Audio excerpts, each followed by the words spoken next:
আসসালামু আলাইকুম রহমতুল্লাহ বরকাতুহু। বাস গাড়ি পশ্চিমপাড়া বাঞ্ছার মোড় গতকাল রাত্রে একটি দুর্ঘটনা হয়ে গেছে। ওবায়দুল্লাহ ভাই মোল্লা ওনার একটি বিকাশের ব্যবসা করে, দোকানদারি করে, মুদির দোকান প্লাস অনেক কিছু। তো গতকাল রাত্রে থেকে ওনার নিখোঁজ। এখন বাঞ্ছার মোড় মডেল থানার পুলিশ আসছে, আসা মাধ্যমে জানা যাচ্ছে রক্ত পাওয়া গেছে, কিন্তু ওনার দুইটি মোবাইল, একটি মোবাইল বদ্ধ আছে, আরেকটি মোবাইল চালু আছে। এখনও লাশ পাওয়া যায় নাই। বিভিন্ন দূর দূরান্ত থেকে মানুষ আসতেছে দেখার জন্য।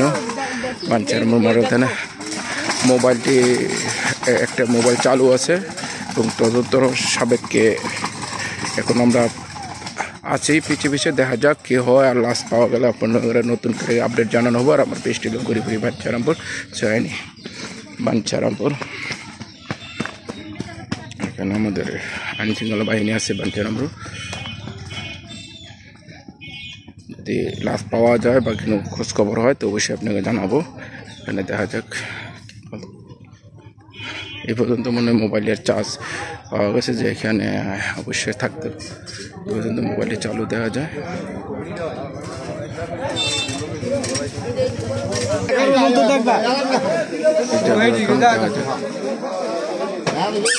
ফেনা বা ডুবিত পালা লাগছে মনে হয়। এখন তদন্ত কমিটি বলতেছে যে আপনারা খালের মেঝে দেখেন, খাল বিল, এখানে দেখা যাক হয়। বাঞ্ছার মোড় থানা বাস গাড়ি পশ্চিমপাড়া যে ঘটনা রয়েছে, বাস গাড়ি এখনও লাশের কোনো খবর নেই, পাওয়া যেতেছে না।